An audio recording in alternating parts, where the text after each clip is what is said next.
Today's episode of Recovery Survey is fueled by Brainwash Coffee Company.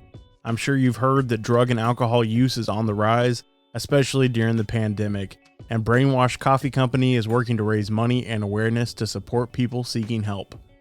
They donate 50% of their profits, and their mission is to give back to the amazing recovery community. Their why is bold and their coffee is fresh, so if you want to sip on an amazing brew that warms your mind, body, and soul, then visit brainwashcoffeeco.com and use promo code RECOVERYSURVEY at checkout to get $5 off your first order. Brainwash Coffee Company. Simple coffee for complicated people.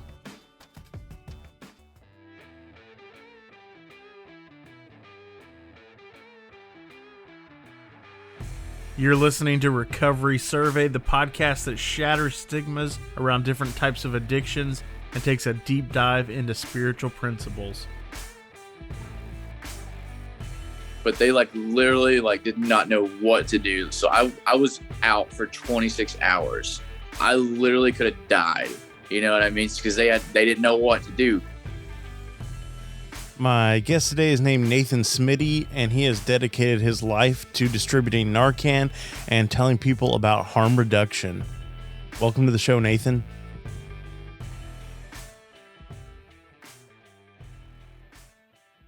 All right, hey guys, my name is Nathan Smiddy. A lot of you may know me as Narcan Nate. I live in Southern California, originally from Tennessee. I've been out here about 3 years. Coming up on I'll have 3 years sober next week. So yeah, that's a little bit about me.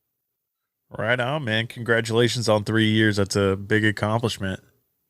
Yeah, I'm super stoked on it, man. It's the most time every day is the most time I've ever had. So if you wouldn't mind, maybe you could kind of take us back and let us know what your using was like. What did your life look like before you found recovery?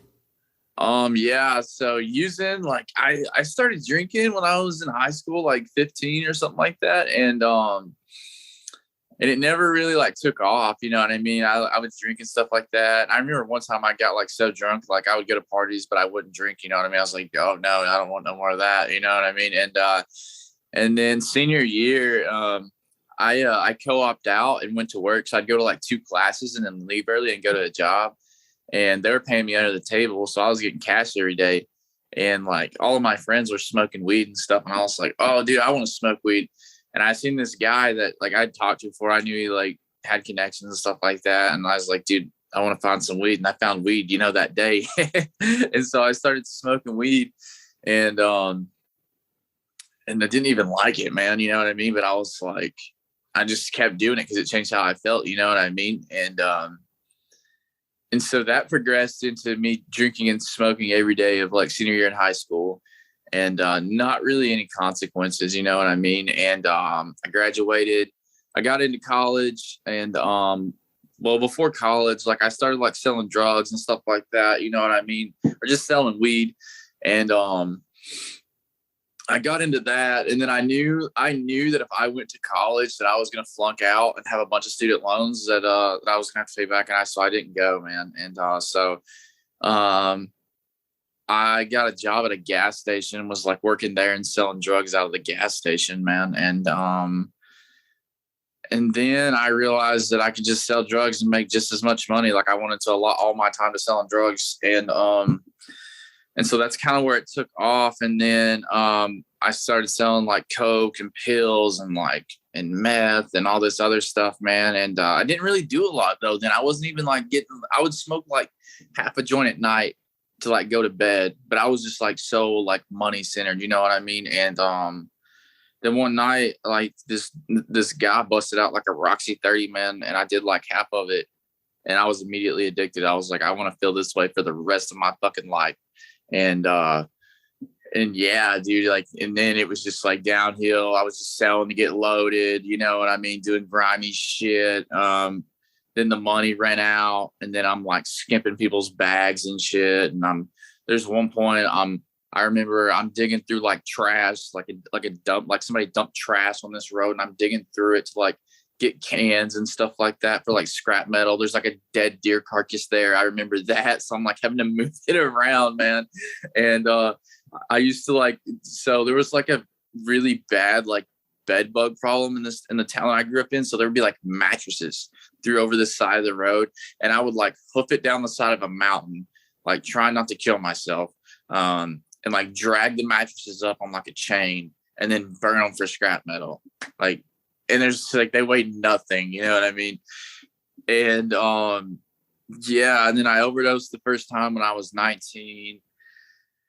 And then my parents, like, they tried to sober me up. It worked for a little bit, man. And then I got in the Suboxone clinic later on, and I ended up like getting like robbed, and I didn't have the money. So my family sent me to treatment.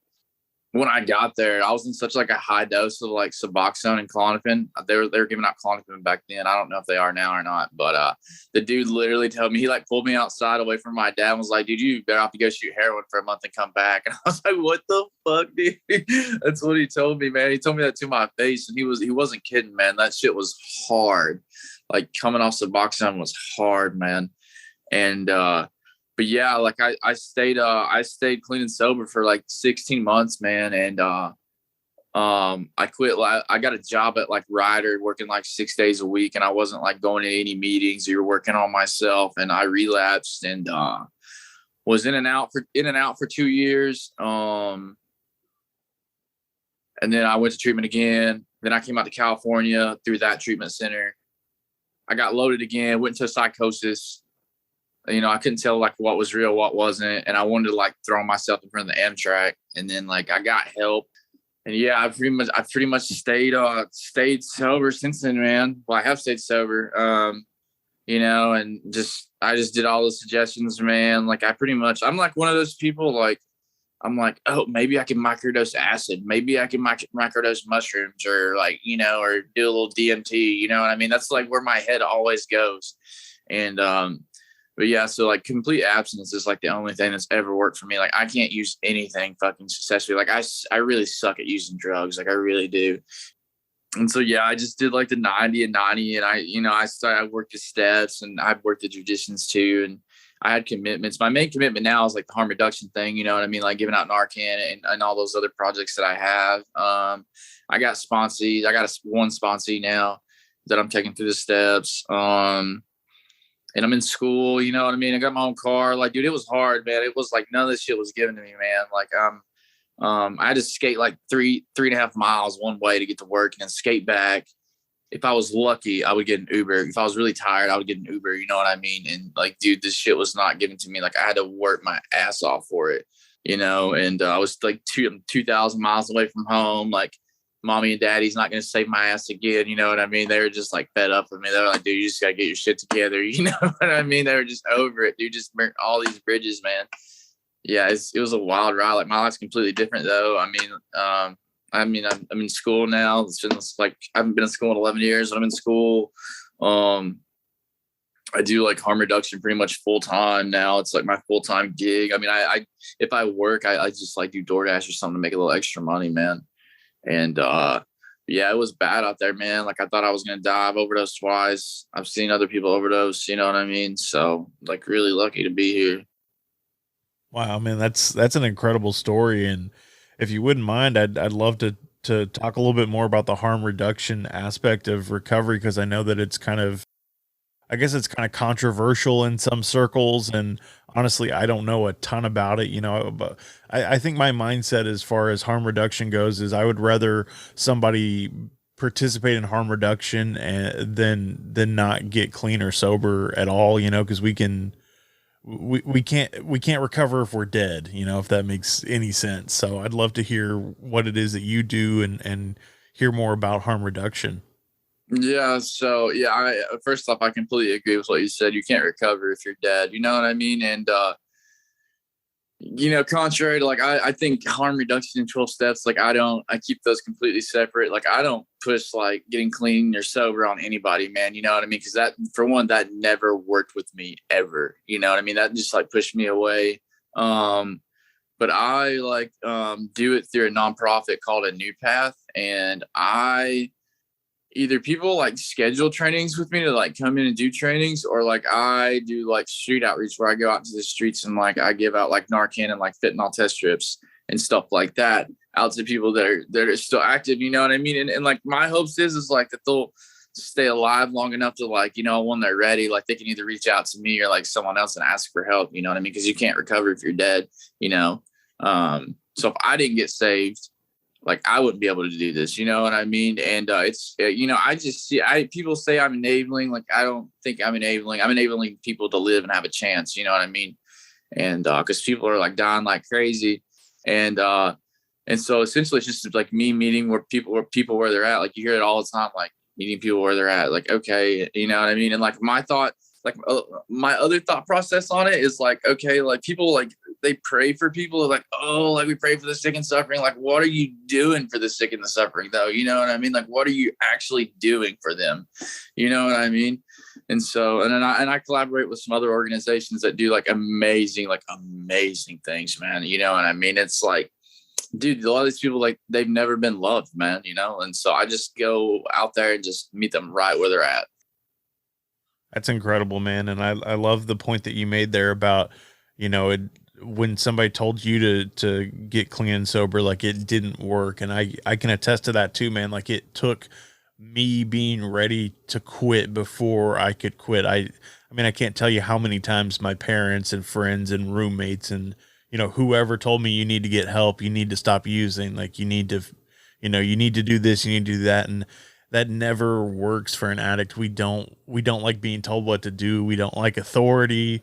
Like that, you know, everything about that is just, you know, we avoid anything that has to do with authority or rules or somebody telling us what to do. So that's a great point. And I love that you made that point. Yeah, absolutely, man. Like that stuff that like my parents like locked me up, man, and like that, like it worked for a little bit, you know what I mean? Like they locked me up in the house and you know, they took like my keys and all my money and like that stuff, but it worked for a little bit, but it wasn't a cure all, you know what I mean? Like I had to like hit some bottoms, man, and go through a lot of pain to be done. And you know, like some people just aren't there, man. It's like, well, what are we doing to like bridge the gap between like them dying and them recovering? You know what I mean? That's kind of like where I feel like I come in. You know what I mean? Because I'm like bridging the gap between like they could die here, but if they live, they could recover. You know what I mean? This could be the bottom, and then you know what I mean. And because they were saved, they were able to recover. You know what I mean? That's kind of like how I see it, you know, and like some people don't agree with it. Like, I really don't give a shit. Like I sleep fine every night doing what I do. You know what I mean? And I think I can tell you in the last like 10 weeks, I've saved like 40 lives, and that's just what's been reported to me. Wow. That's incredible, man. And that's just a testament to what you're doing and that it's working. And man, I haven't really had the conversation with a lot of people, but I feel like just our whole system around addiction is broken, man. Like the harm reduction system's not really in place for a whole lot of people. You know, our current system is like put them in jail, or if they do it too many times, put them in prison, man. And like that just doesn't work, man. It doesn't work for addicts. It doesn't help anybody. You know, it gets them off the streets for a little while, but what are we doing to help rehabilitate people? You know, what are we doing to help them change their life? You know, and I think that's something that we need to have more conversations about, because, you know, it's uncomfortable and people don't want to talk about it, but it's something that we need to address, because obviously we're in the middle of a huge epidemic. I mean, look at all the people that are dying from opioids, and what are we doing to help them? Not a whole lot.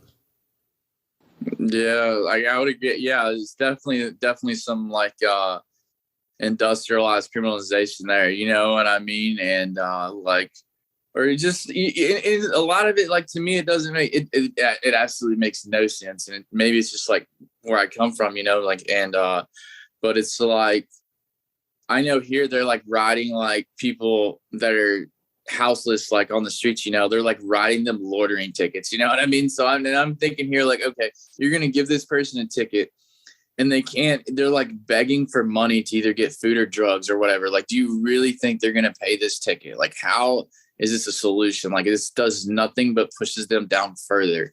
You know what I mean? Or even people that are like, excuse me, like living in an RV. So you go and ticket them like however much money for illegal parking.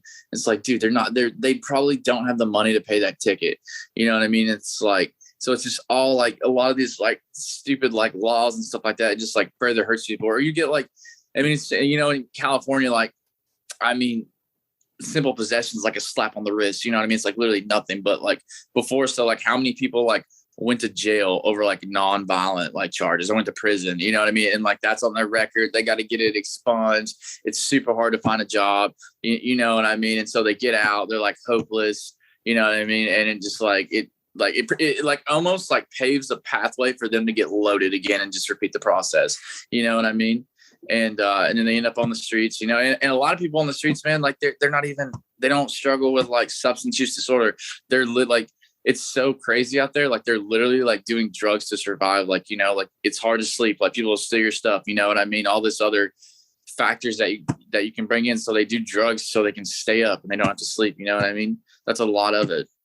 I'd be curious to know if there's anybody that's listening that wants to get involved with the harm reduction scene, if they want to help with the Narcan, like what are some ways that people can get involved? What are some things that we can do to help with the whole harm reduction process?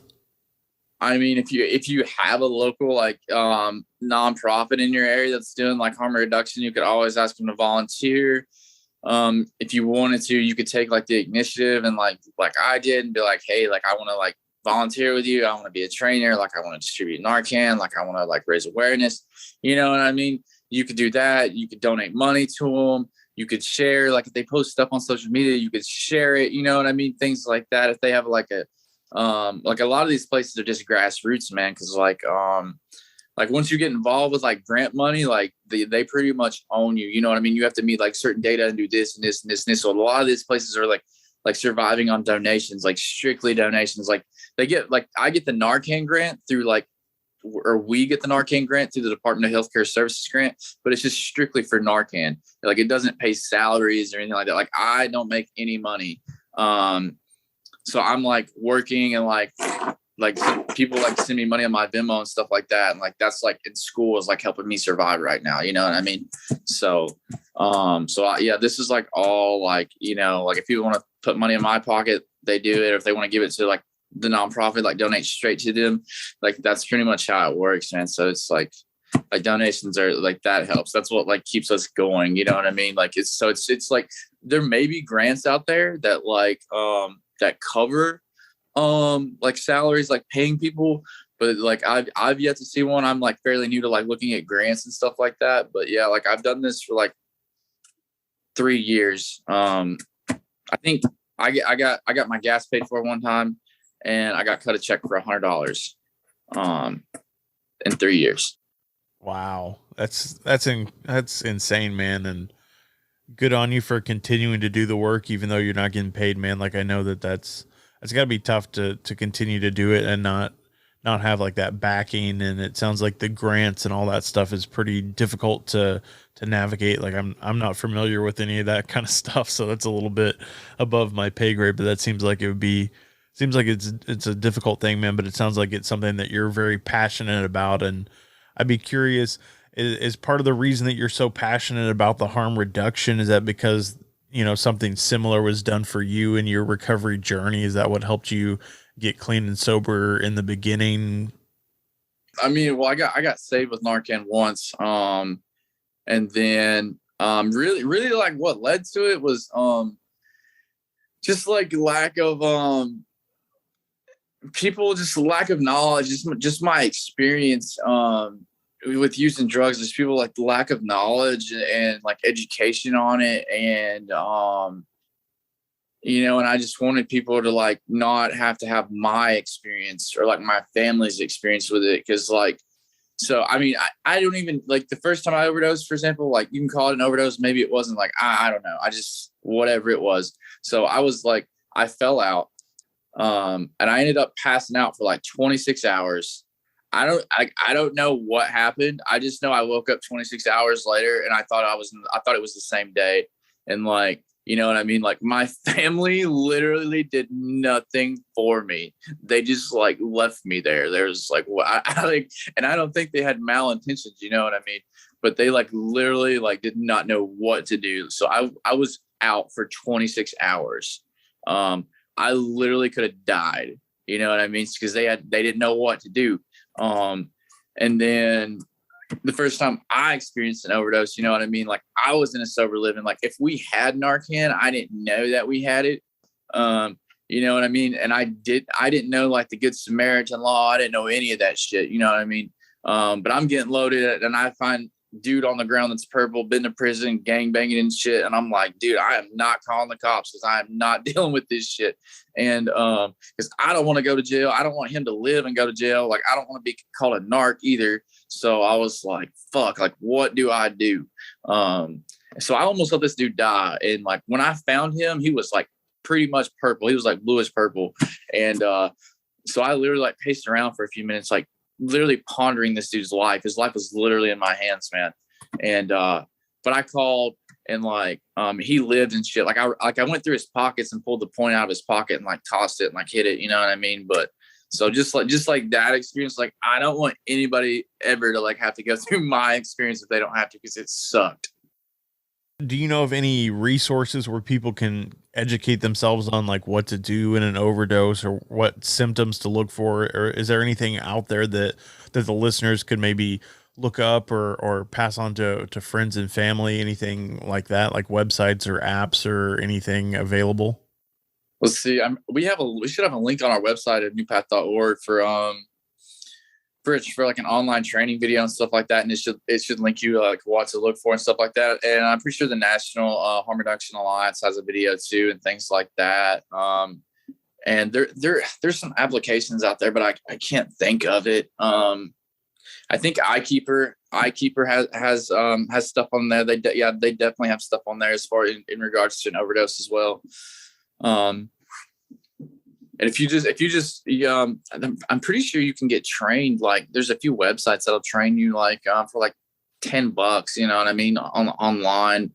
But if you do it through newpath.org, it's just free. You can just watch it. It's free. It's just on YouTube. Awesome, man. And if you think of any others, if you'll email them to me, I'll include all the links in the show notes. So if anybody's listening and they're curious or they want to further their own education, they can scroll down on their app and tap on one of those links and visit the websites that we're talking about. So if you think of those, send them to me and I'll be sure to include them. Yeah, no, yeah. I can definitely get more information over to you for sure. Awesome, man.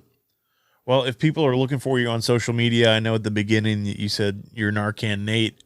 Where can people find you and how can they help contribute? You know, do you have like a Cash App or Venmo or something set up where people can help you out? Yeah. So it's Narcan Nate on TikTok and Instagram. If you can add me on Facebook if you want to. It's Nathan Smiddy. Smiddy is SMIDDY. Yeah, and yeah, I have a GoFundMe set up on my Facebook and my Instagram. Awesome, man. I'll be sure to include all those links as well. So if anybody's interested in following along in your journey or helping you out financially, the links for that will also be in the show notes. There's one question that I like to ask at the end of the episode, and it might be I told you before we started, like, no curveball, so hopefully it's not too much of a curveball. But was there one thing that someone told you, maybe a famous quote or an inspirational phrase or something?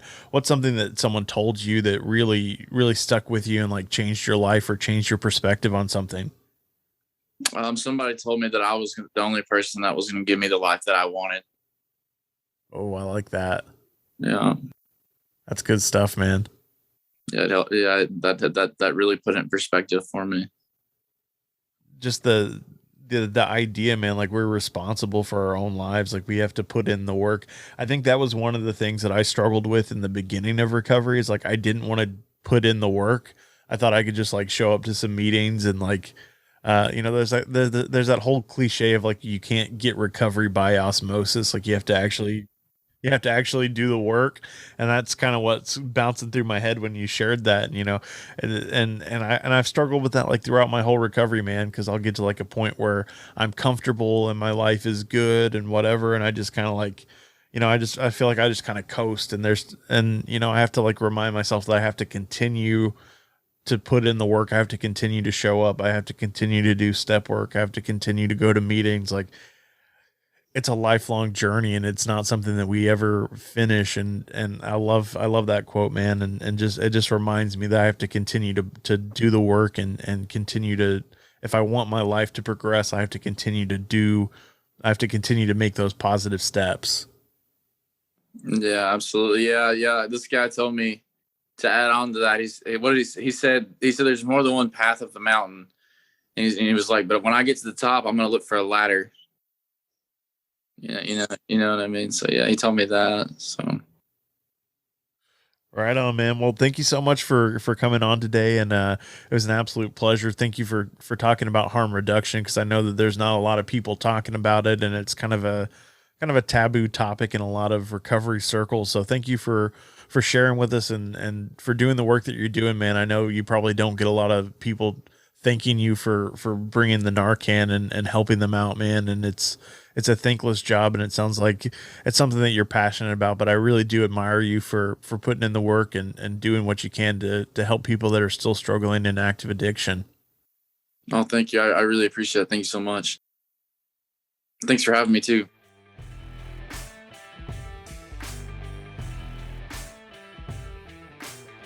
Nathan, thank you again for coming on the show today and sharing with us about the incredible work that you're doing. Guys, I would really encourage you to follow the links in the show notes and consider donating to Nate. You've been listening to Recovery Survey. If you got anything out of today's episode, I'd ask you to please leave us a 5-star review and share this episode with a friend. If you'd like to get in contact with us, you can find us at recoverysurvey.com. You can listen to all of our episodes on the website, as well as connect with us on social media, where you can get previews for upcoming episodes.